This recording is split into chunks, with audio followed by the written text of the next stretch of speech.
Voilà donc au troisième étage du journal Le Temps, dans les bâtiments de la gare Cornavin à Genève. Et c'est ce que j'appelle ici ma caverne d'Ali Baba parce que c'est plein de trésors, comme vous voyez.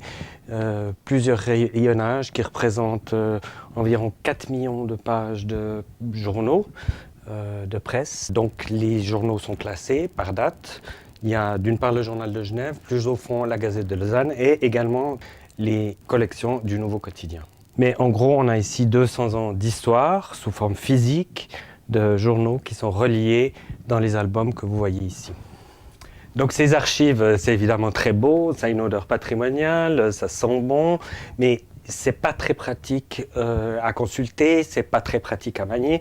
Aussi, le journal Le Temps a décidé il y a environ 4 ans, c'était en 2009, de numériser toutes ces collections. C'était un long processus, il a fallu photographier, donc scanner chacune de ces pages, démonter ces albums, et puis rechercher partout où des collections existaient dans les bibliothèques de Lausanne, de Genève et à la Bibliothèque nationale suisse aussi les collections qui étaient les mieux conservées. Donc on a photographié tout ça et ensuite on a installé par-dessus ces images un système de reconnaissance optique qui a permis ensuite, évidemment, comme maintenant, sur le site letemparchive.ch, de pouvoir faire des recherches par mots-clés ou par date ou par titre. Donc tout le travail de numérisation qui a été fait sur ces beaux objets, en Suisse, il faut savoir que c'est un travail de pionnier.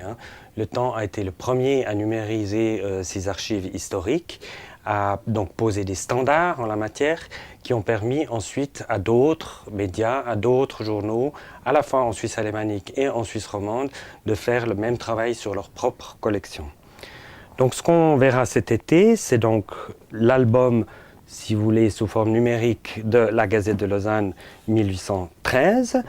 On voit que c'est un plus petit format à l'époque, même pas format A4, même plus petit que le format A4, que la Gazette de Lausanne ne s'appelait pas encore Gazette de Lausanne, mais Journal suisse, et puis que, évidemment, c'est presque des objets d'art, ces vieux journaux reliés. C'était tout petits caractères, et puis c'est des journaux qui ont vécu aussi.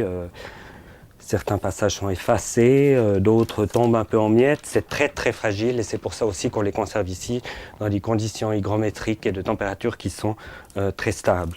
Ça, c'est la Gazette de Lausanne 1813. On verra aussi du 1er juillet au 31 août pour l'année 1913 les collections du Journal de Genève, donc des mêmes mois, juste avant la guerre de 14. Ce qui sera intéressant de voir, c'est évidemment tous les préparatifs de cette guerre. On sent qu'on est dans un monde qui va mal, on sait qu'on est dans un monde très déstabilisé, et il faut aussi comprendre, il faut aussi se rendre compte que peut-être il y a 200 ans, on était dans un monde encore plus déstabilisé qu'en 1913, puisqu'on était en pleine guerre napoléonienne, et que tout ça résonnait sur la Suisse de manière particulière, vu que on a les droits au Congrès de Vienne et on a les droits à l'acte de médiation aussi. Donc cette année, sur le site du journal Le Temps, letemps.ch, on vit au rythme de ce qui s'est passé il y a 100 ans et il y a 200 ans, au rythme des étés 1913 et 1813.